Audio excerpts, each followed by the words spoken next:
Good morning, metalheads of the internet, and welcome to a brand new episode of the Metal Meltdown. Today we are talking about the latest studio album from Babymetal entitled The Other One. That's right, guys, gals, and non-binary pals, this J-pop heavy metal fusion crew, these pioneers of what some call kawaii metal, one of the most controversial, divisive, bizarre, and successful metal bands of the 2010s, has returned with their fourth internationally released studio album. I remember being in my final semester of high school, just over 10 years ago actually, when Babymetal started dropping big hit singles, viral hits like Metsune, Doki Doki Morning, Ijime Dameze Tai, and I wasn't really sure what to think. I wasn't sure how to react initially. I was just kind of weirded out.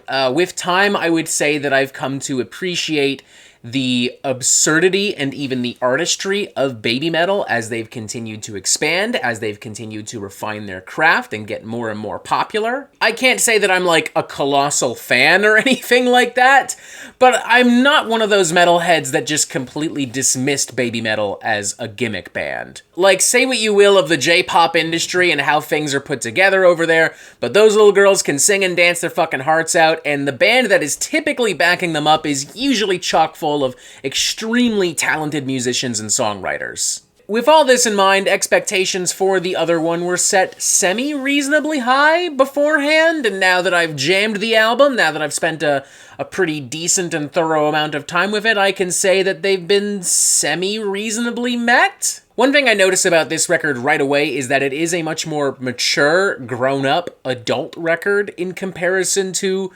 other Babymetal releases and recordings. Like, not all, but a lot of the more over-the-top, eccentric, corny, cheesy dynamics and concepts that we've heard from Babymetal on songs like Road to Resistance, Gimme Chocolate, Papaya, Elevator Girl, the aforementioned Mitsune, and Doki Doki Morning, and so on and so forth. Road to the Resistance, they're just not here, you know? They've been pretty visibly and egregiously stripped away in favor of a much more streamlined sound. There are also no collaborations whatsoever on this thing, and for the first time ever, Babymetal is really diving into the so-called lore of Babymetal. As the band, or at least whoever's representing the band, write on their website, a decade after Babymetal descended upon this earth, their 10-year legend was sealed from the world. Fossilized metal spirits left a dystopian world where chaos still continues and are still in the midst of traveling the metal galaxy. However, with the advent of the virtual world Metalverse, a new chapter is about to begin.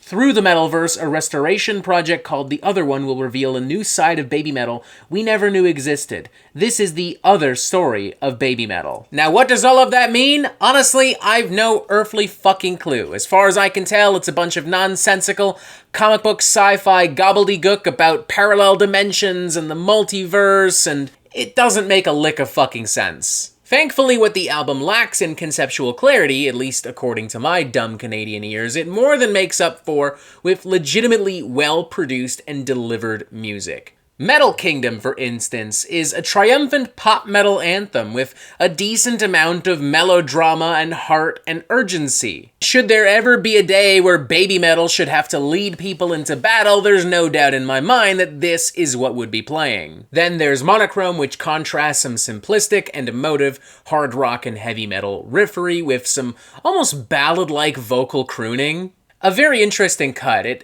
almost has the momentum and the feel of something I would get from Bring Me the Horizon nowadays. Then there's Divine Attack, which builds a massive chorus on top of some more rabid instrumentation, you know, some more frantic drum fills and even some nu metal-esque grooves. Time Wave and Maya also lean into some accessible, dance floor-friendly trances and vibes and melodies and rhythms, which I appreciate. For me, though, Babymetal are still at their best when they are at their most eccentric, and while, as we've noted before, most of those eccentricities have been stripped away, some remain, and they've been meshed pretty well into a lot of what we've already talked about. The Legend, for instance, is an expansive, roaring, dazzling power ballad filled with some very cool saxophone work. Then there's metalism, filled with theatrical Arabic vocal work and thumping, pounding, rave-like rhythms and beats. So apparently when I sat down to do this review, I totally forgot to mention Mirror Mirror,